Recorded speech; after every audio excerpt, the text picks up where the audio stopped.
Espanjan valtio aikoi tehdä muutoksia lakiin, siis se aikoi nostaa varainsiirtoveroon. Eli sun pitää nopeasti toimia. Nyt. Tämä viehättävä yhden makuuhuoneen asunto sijaitsee vain muutaman askeleen päässä meren rannasta, siis vain 100 metriä.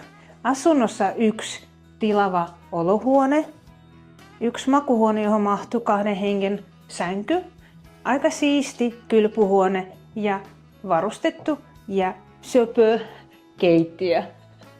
Erinomaisen sijaintinsa ja ominaisuuksiensa ansiosta se on täydellinen valinta sekä lomakodiksi että kannattavaksi sijoitukseksi.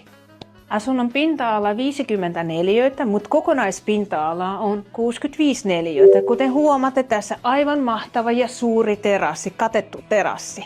Baarit, ravintolat, julkinen liikenne aivan nurkan takana. Asunnon hinta on 125 000 euroa. Ole rohkeasti yhteydessä minuun ja järjestetään näyttöä.